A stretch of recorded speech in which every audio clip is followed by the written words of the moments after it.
Yeah, me and Wade, we better go and just talk about some anime characters who had sad backstories, and we gonna rank them.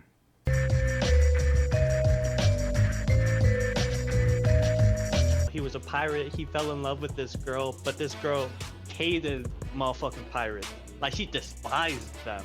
Then he said, "Oh, I gotta keep my life secret. You know, I'll just tell her I'm a banker. Yeah. That's cool. That's cool." And then they have a baby. The baby dies of an illness. And then she's just like, "I know what you do. How could you do this to me? Why are you lying to me?" And then she runs away, right? And then she gets into an accident. And after she gets in the accident, she goes into a vegetative state where she's just a vegetable, bro. She can't really react, don't do nothing. And then he was just crying. He was like, "It's all my fault. It's because I lied to her." And then he started dressing up like a baby, and that seemed to bring her some smiles, bro. So after that, yeah, he just decided, yeah, I'm gonna be her baby. And then he just decided to dress up as a baby, and he became Senior Pink. You just feel for the man, bro, because he's just trying his best for his wife that is that's in a vegetative state. The last thing his father did was fight Frieza and die. So the second to last thing his father did was send his son to Earth, right? So then Goku, boom, he's on a planet that's not his. Most of 90% of his 99% of his race all dead. The planet is gone. Alright, so he's there, he's in a new place all by himself. He's just a baby, right? And then guess who finds him? Old man Grandpa Gohan. He finds him. He's like a father to him. He tried his best, but Goku, as a little lad kid, he was one of them baby kids, boy. Like that nigga. He was, you know what I'm saying? He wasn't with it. He was a terror until bro fell off a cliff, dropped 23,000 fucking feet onto his head, and ever since then he stopped being a little badass little kid, right? But on the night of it, yeah, on the night of a full moon, he stepped on old man Grandpa Gohan, bro. The person that literally the only father he has ever known, the only person who ever, ever cared. You know what I mean, right? So it's like, that's really sad, right? And you know what's even sadder about that? This nigga, he killed his grandfather. He didn't even know he did. And then he thought his grandfather turned into a fucking Dragon Ball, bro.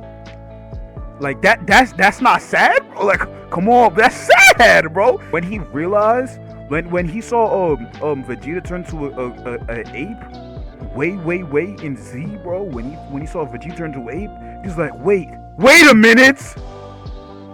It was me. I killed the person that raised me. That is like, you know what I'm saying? It's like, yo, that shit is like, you know, that shit's devastating.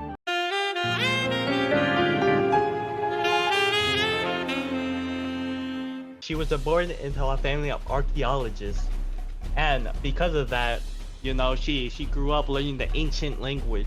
But this is taboo in the One Piece world, and because it's taboo, the world government, the so-called, massacred all the archaeologists, and because they murdered all the archaeologists, Robin's the one and only archaeologist that can read the poneglyphs, and the poneglyphs leads to the One Piece, you know. So she's a goat, but at the same time, she watched all of her family members just die, all the people she grew up with die, her mentor die. She watched a lot of death, you know, like that as a kid, you know. I feel like that's pretty traumatic for somebody, and because of that, she has so much trauma, you know. Later down the road, she was just like a thug. She was just like robbing, banging. She was just She was doing a lot of Crocodile's stuff, man. bitch. Because of her, like, you know, traumatic childhood, you know, she was just like, I guess, scared of the world government, you know, and she was just like, I deserve to die. I don't want to live anymore. But my boy Luffy came up and said, I'm gonna be the reason why you live. I will make you live. Oh,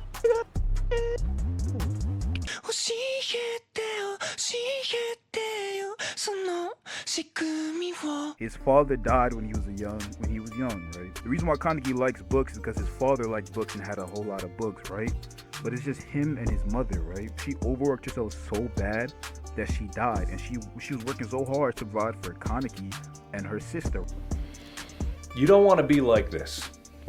This is disgusting. She would beat the dog shit out of Kaneki, bro. He repressed the fuck, like he didn't remember it. Like he literally didn't remember. Like when he grew up, he didn't remember. He remembered his mom being a very kind person that worked so hard that she was willing to die for the people she cared for. But he still realizes like, yo, my mom wasn't like very a selfless, kind person. She was a weak person.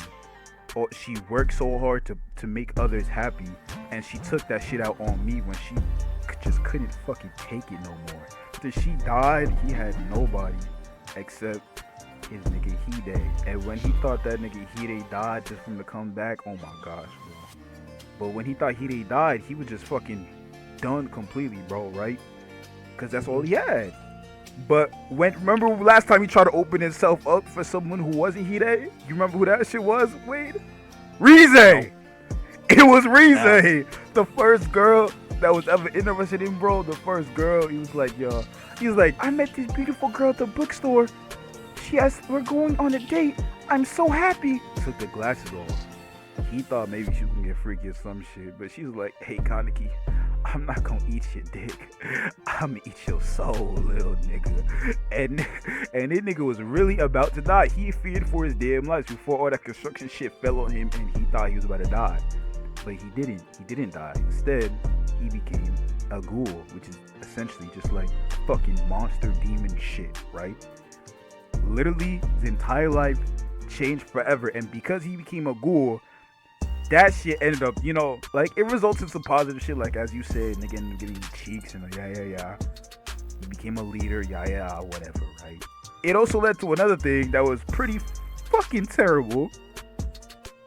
Jason, bro. Like, I don't think I gotta elaborate more, but the shit that happened with Jason, bro, the toes, the fingers, the centipede, bro. Yo, nigga's hair turned white, bro. That's how fucked that shit was, bro. That's how fucked it was, bro.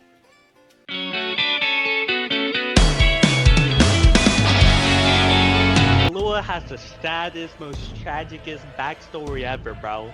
He was born into just a family of assassins, and since young he was trained to be an assassin. But to be trained as an assassin, he had to go through monstrous torture by all his family members. And while they were torturing him, bro, no sympathy, no nothing, no love. Just straight hard torture, bro. And because he was electrocuted so much as a child, when he awakened his Nen abilities, he got the electric attribute. We find out through an army man right before he goes into a Nen game that Killua, he had to go through monstrous tortures, bro. Awakening the electric Nen ability ain't an easy feat. You had to be introduced, live through it, just like monstrous amounts of electricity went through it. And it was done by his own family members. His own family wanted to straight up torture him to be an assassin.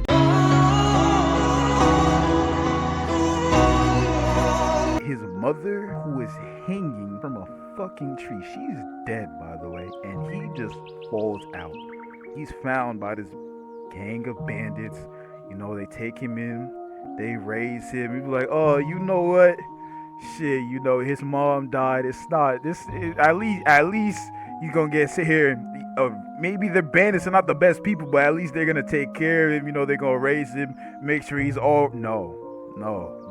Let's just say he faced abuse in many different ways. He met Diddy before Diddy, leading him to kill the person that was pretty much the closest thing to a father he ever had. You know, things finally, you know, changing. He's got a best friend. He got a girlfriend, and that shit is just so amazing. Guts, Casca, and then Griffith. First off, he assaulted Casca, Guts' girlfriend, in front of Guts. Mind you, he summoned demons, right? So while Guts has to watch this shit, right? One eye, he's watching shit with one eye, arm cut inside a fucking demon, caught inside a demon's mouth, right? And this nigga Guts, he obviously he can't watch this shit. This shit is. It's not. Griffith is looking this nigga dead in the eyes while doing this shit, bro. So this nigga Guts literally couldn't. He took a fucking sword, cut off his own fucking arm. It's like at Griffith's ass. You know what Griffith does? After doing that shit to this nigga, brands this nigga, bro. There's a brand on Guts that now for the rest of his life, demons are hunting him. They want him fucking dead. Goku at 6. Just because, you know, it's some sad shit, you know, he grew up, he killed his grandpa, type shit, whatever. Put Killua at 5 because, let's be honest, he got tortured and shit like that by his family, whatever. But it's just like, he met Go, you know. Like, I had to put Robin in my 4th, you know. Robin watched her whole family die, whatever. She's the last archaeologist. It's just like her sad backstory basically shaped her. She's the last. She joined Luffy's crew. She just did whatever, you know. You have Senor Pink at my 3, you know. And 2, I feel like you have to put Cotton in there because Guts just like, oh. For number 6, I put Killua, cause it's like you said, right? He got tortured. He went through some shit. It's by his family, so it would hurt more. But Killua, like, I remember watching. It's been a minute since I watched Hunter, right? However, I remember when after this shit happened at the exams, and he went back to his house. He was being tortured and shit. And this nigga looked like he really did not give a fuck, bro. It was to the point. Exactly. Yeah, it was to the point where he was Exactly. numb. Number 5, Goku. You feel me? Like cause Goku shit, it was sad, bro. You know, it was sad, but look at the rest of the fucking list, bro. Senor Pink. I'm gonna be honest, bro. I think Senor Pink's backstory is not as sad as Robin's, only because, right? Yeah, but like Robin fucking her, like everyone she knew was fucking genocided, bro. As a child, everyone she knew was fucking dead. And number 2 is Kaneki, because Kaneki, he went through the ringer, obviously, right? And I'm gonna be honest, if number 1 was not on this list, Kaneki would be number 1. Alright? However, you cannot put no one above Guts, bro. Let's be so for real. Alright? When it comes to this anime character, you can't put anyone above Guts. Alright, this is gonna be our outro. What's poppin' lockin', bros watching shows, out with another video, and I'ma just peace out. I don't know what I'm saying, bros watching shows, peace out, bye, whatever.